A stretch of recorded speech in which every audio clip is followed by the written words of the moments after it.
ನಮಸ್ಕಾರ. ಜನರ ಕೂಗು ಡಿಜಿಟಲ್ ಸುದ್ದಿ ವಾಹಿನಿಗೆ ಸ್ವಾಗತ. ಇಂದಿನ ಪ್ರಮುಖ ಸುದ್ದಿಗಳೊಂದಿಗೆ ನಾನು ನಿಮ್ಮ ವಾಣಿ.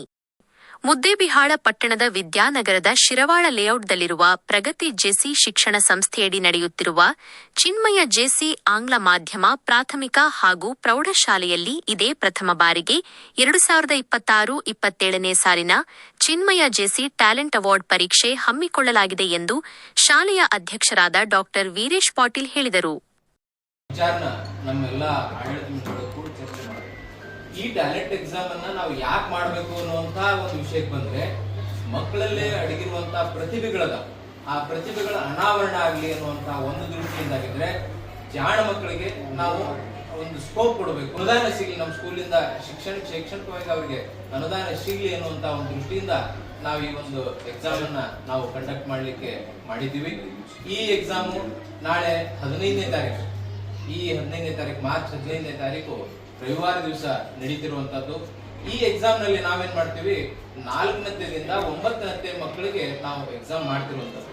ಯಾಕಂದ್ರೆ 1ನೇ ಮಕ್ಕಳಿಂದ 4ನೇ ಮಕ್ಕಳ ತನಕ ಬರುವಲ್ಲಿ ಅವರು ಈ competition, new type question, multiple choice option question entry ಮಾಡಕ್ ಆಗ್ಲಿಕ್ಕಿಲ್ಲ. ಆ ಒಂದು ದೃಷ್ಟಿಯಿಂದ ನಾವು 4ನೇ ಮಕ್ಕಳಿಂದ ಈ ಒಂದು ಇದನ್ನ ನಾವು ಎಕ್ಸಾಮ್ ಅನ್ನು ನಾವು ಕಂಡಕ್ಟ್ ಮಾಡ್ತಿರೋದು. ಪಟ್ಟಣದ ಚಿನ್ಮಯ ಜೆಸಿ ಶಾಲೆಯಲ್ಲಿ ಗುರುವಾರ ಸುದ್ದಿಗೋಷ್ಠಿಯಲ್ಲಿ ಅವರು ಮಾಹಿತಿ ನೀಡಿದರು.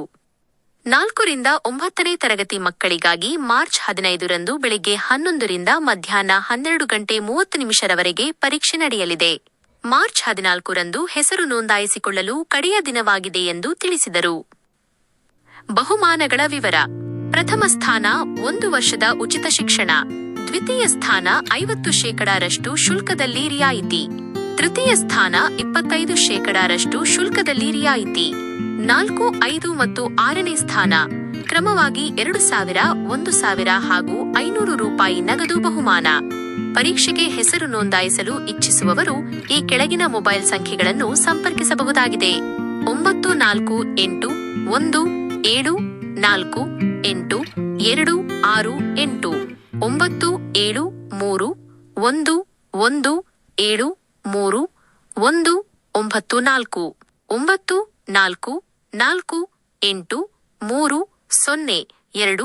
948894124894945555. ಸಂಸ್ಥೆಯ ನಿರ್ದೇಶಕರಾದ ಸತೀಶ ಓಸ್ವಾಲ್ ಮಾತನಾಡಿ, ಸ್ಪರ್ಧಾತ್ಮಕ ಯುಗದಲ್ಲಿ ಇತರೆ ಸಂಸ್ಥೆಗಳಂತೆ ನಾವು ಪೈಪೋಟಿ ನಡೆಸಬೇಕಾಗಿದೆ. ಅದಕ್ಕಾಗಿಯೇ ಈ ಬಾರಿ ಸಾರ್ವಜನಿಕವಾಗಿ ಸ್ಪರ್ಧಾತ್ಮಕ ಪರೀಕ್ಷೆ ಆಯೋಜಿಸಲಾಗಿದೆ. ಸಮಾನ ಮನಸ್ಕರ ಗೆಳೆಯರ ಬಳಗದವರು ಸೇರಿಕೊಂಡು ಮುದ್ದೇಬಿಹಾಳದಲ್ಲಿ ಜೆಸಿ ಶಾಲೆಯನ್ನು ಆರಂಭಿಸಿದ್ದೇವೆ. ಗುಣಮಟ್ಟದ ಶಿಕ್ಷಣ ನಮ್ಮ ಮಕ್ಕಳಿಗೆ ದೊರೆಯಬೇಕು ಎಂಬ ಉದ್ದೇಶದಿಂದ ಆರಂಭಿಸಿರುವ ನಮ್ಮ ಸಂಸ್ಥೆ ಮಕ್ಕಳು ಕಳೆದ 10 ವರ್ಷಗಳಿಂದ ಎಸ್ಎಸ್ಎಲ್ಸಿ ಪರೀಕ್ಷೆಯಲ್ಲಿ 100% ಫಲಿತಾಂಶ ಪಡೆದುಕೊಳ್ಳುತ್ತಾ ಬರುತ್ತಿದ್ದಾರೆ ಎಂದು ಹೇಳಿದರು. ಈ ಶಿಕ್ಷಣ ಸಂಸ್ಥೆ ನಮ್ಮ ಮಕ್ಕಳ ಭವಿಷ್ಯದ ಕೂಡ ಊರಿನ ಜನರಿಗೆ ಅನುಕೂಲ ಆಗಬೇಕು, ಒಂದು ರೀತಿಯಿಂದ ನಿಸ್ವಾರ್ಥದಿಂದ ಸಾರ್ವಜನಿಕರಿಗೆ ನಮ್ಮದೊಂದು ಅನುಕೂಲ ಆಗಬೇಕಂತ ಹಿತದೃಷ್ಟಿಯಿಂದ ಇಟ್ಟುಕೊಂಡು 2004ರಲ್ಲಿ ಶಿಕ್ಷಣ ಸಂಸ್ಥೆಯನ್ನು ಕಟ್ಟಿದೆವು. ಕಟ್ಟಿಂದ ನಾವು ಇವತ್ತಿನ ಮಟ್ಟ 21-22 ವರ್ಷ ಆದರೂ ನಾವು ಒಟ್ಟ ಈ ಶಿಕ್ಷಣ ಸಂಸ್ಥೆ 1 ರೂಪಾಯಿಯನ್ನು ಒಟ್ಟ ಯಾರು ನಮ್ಮ ಸದಸ್ಯರಾಗಲಿ ಯಾರೇ ಇವರಾಗಲಿ ಯಾರೂ ತಗೊಂಡೋಗಿಲ್ಲ. ಆದ್ರೆ ಈ ಶಿಕ್ಷಣ ಸಂಸ್ಥೆ ಬೆಳೆಸಲಿಕ್ಕೆ ನಾವೆಲ್ಲರೂ ನಮ್ಮ ತನುಮನದಿಂದ ಎಲ್ಲರೂ ಇದಕ್ಕೆ ಕಾರ್ಯರತರಾಗಿದ್ದೀವಿ. ಅದಕ್ಕೆ ಈ ಶಿಕ್ಷಣ ಸಂಸ್ಥೆ ಬೆಳೆಸಬೇಕಾದ್ರೆ ನಾವು 2004ರಲ್ಲಿ ಬಹಳಷ್ಟು ಕಠಿಣ ಕೆಲಸ. 2004 ಆ ಟೈಮ್ದಲ್ಲಿ ನಾವು ಈ ಶಿಕ್ಷಣ ಸಂಸ್ಥೆ ಕಟ್ಟಬೇಕಾದ್ರೆ ನಾವೆಲ್ಲ ಊರಿನ ಹಿರಿಯರಿಗೆ ಭೇಟಿಯಾಗಿ ಒಂದೊಂದು ರೂಮಿನ ಹೆಸರು ಹಾಕ್ತೀವಿ, ಇಲ್ಲಿಂದ ಈ ಊರಿಗೆ ಈ ತಾಲೂಕಿಗೆ ಅನುಕೂಲ ಆಗ್ತಂತ ದೃಷ್ಟಿ ಹೇಳಿ ಎಲ್ಲರೂ ಒಂದು ಶಿಕ್ಷಣ ಕೊಡ್ಕೊತ ಬಂದಿದ್ದೆವು. ಅದಕ್ಕೆ ಈ ಮುಂದಿನ ನಿರ್ಮಾಣದಲ್ಲಿ ನಾವು ಇಷ್ಟು ದೊಡ್ಡ ಪ್ರಮಾಣದಲ್ಲಿ ಬೆಳೆಸ್ಬೇಕಂತಂದು ಮಕ್ಕಳಿಗೆ ಅನುಕೂಲ ಆಗಲಿ ಅಂತ ತಿಳ್ಕೊಂಡು ನಾವು ಈ ಟ್ಯಾಲೆಂಟ್ ಎಕ್ಸಾಮ್ ಇಟ್ಟಿದ್ದೀವಿ. ಅದಕ್ಕೆ ತಮ್ಮೆಲ್ಲರೂ ಸಹಾಯ ಸಹಕಾರ ಇರಲಿ ಅಂತ ಹೇಳಿ ನಾನು 2 ಮಾತು ಮುಗಿಸ್ತೇನೆ.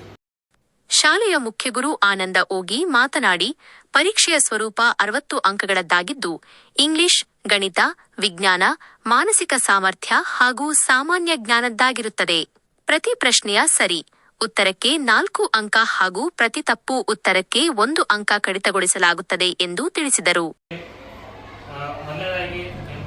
ವಿಷಯವಾರು ಇಲ್ಲಿ ಇಂಗ್ಲಿಷ್ 15 ಪ್ರಶ್ನೆಗಳು, ಆಮೇಲೆ ಗಣಿತ 15 ಪ್ರಶ್ನೆಗಳು, ವಿಜ್ಞಾನ 15 ಪ್ರಶ್ನೆಗಳು, ಆಮೇಲೆ ಮೆಂಟಲ್ ಎಬಿಲಿಟಿ ಮತ್ತು ಜನರಲ್ ನಾಲೆಜ್ ಆ ಒಂದು ವಿಷಯವಾಗಿ 15 ಪ್ರಶ್ನೆಗಳು. ಒಟ್ಟಾರೆಯಾಗಿ 60 ಪ್ರಶ್ನೆಗಳು ಇರ್ತಾವೆ. ಪ್ರತಿಯೊಂದು ಪ್ರಶ್ನೆಗೂ ಏನಪ್ಪ ಅಂದ್ರೆ 4 ಮಾರ್ಕ್ಸ್ಗಳನ್ನು ನಾವೇನು ಮಾಡಿದ್ದೀವಿ, ಡಿಸ್ಟ್ರಿಬ್ಯೂಟ್ ಮಾಡಿದ್ದೀವಿ. ಈ ಒಂದು ಟ್ಯಾಲೆಂಟ್ ಎಕ್ಸಾಮ್ನಲ್ಲಿ ರಿಜಿಸ್ಟ್ರೇಷನ್ ಏನಪ್ಪ ಅಂತಂದ್ರೆ 14ನೇ ತಾರೀಕು 4 ಗಂಟೆಗೆ ಕೊನೆಯದಾಗಿ ರಿಜಿಸ್ಟ್ರೇಷನ್ ಇರ್ತೈತಿ. ಅದ ನಂತರ ನಾವು 15ನೇ ತಾರೀಕು ಕರೆಕ್ಟಾಗಿ 11 ಗಂಟೆಗೆ ಈ ಒಂದು ಪರೀಕ್ಷೆಯನ್ನು ಸ್ಟಾರ್ಟ್ ಮಾಡಿ 1.5 ತಾಸು ಅವರಿಗೆ 90 ನಿಮಿಷಗಳವರೆಗೆ ಅವಧಿಯನ್ನು ಕೊಟ್ಟಿರ್ತೀವಿ. ಆ ಒಂದು 90 ನಿಮಿಷದ ಅವಧಿಯಲ್ಲಿ ಆ ಒಂದು ವಿದ್ಯಾರ್ಥಿಗಳು ಕರೆಕ್ಟಾದ ಆನ್ಸರ್ಗಳನ್ನು ಟಿಕ್ ಮಾರ್ಕ್ ಮಾಡಿ ಕೊಟ್ಟ ನಂತರ ಅವ್ರಿಗೆ ಏನಪ್ಪ ಅಂತಂದ್ರೆ ನಾವಿಲ್ಲಿ ಊಟದ ವ್ಯವಸ್ಥೆಯನ್ನು ಕೂಡ ಮಾಡಿರ್ತೀವಿ. ಪಾಲಕರಿಗಿರ್ಬೋದು, ಬಂದಂಥ ಪಾಲಕರಿಗೆ ಆಮೇಲೆ ವಿದ್ಯಾರ್ಥಿಗಳಿಗೆ ಊಟದ ವ್ಯವಸ್ಥೆಯನ್ನು ಕೂಡ ಮಾಡಿರ್ತೀವಿ. ಊಟದ ನಂತರ ಏನಪ್ಪ ಅಂತಂದ್ರೆ ಆ ಒಂದು ವಿದ್ಯಾರ್ಥಿಗಳಿಗೆ ಯಾರು ಹೆಚ್ಚಿನ ಅಂಕ. ಸುದ್ದಿಗೋಷ್ಠಿಯಲ್ಲಿ ನಿರ್ದೇಶಕರಾದ ಶ್ರೀನಿವಾಸ ಇಲ್ಲೂರ, ಪ್ರಭುದೇವ ಕಲ್ಬುರ್ಗಿ, ನೀಲಕಂಠರಾವ ನಾಡಗೌಡ್ರ, ಮುರಳೀಕೃಷ್ಣ ಬುಡ್ಡೋಡಿ, ರವಿ ತಡಸದ, ಸುನೀಲ ಇಲ್ಲೂರ, ವಿಲಾಸರಾವ ದೇಶಪಾಂಡೆ ಹಾಗೂ ಮುಖ್ಯ ಗುರುಮಾತೆ ಸಿಸ್ಟರ್ ಸ್ಟೆಲ್ಲಾ ಇದ್ದರು. ಇನ್ನಷ್ಟು ಸುದ್ದಿಗಾಗಿ ನೋಡ್ತಾ ಇರಿ ಜನರ ಕೂಗು ಯೂಟ್ಯೂಬ್ ಚಾನಲ್. ಇದು ನಿಮ್ಮದೇ ಧ್ವನಿ. ಸಬ್ಸ್ಕ್ರೈಬ್ ಮಾಡಲು ಮರೆಯಬೇಡಿ.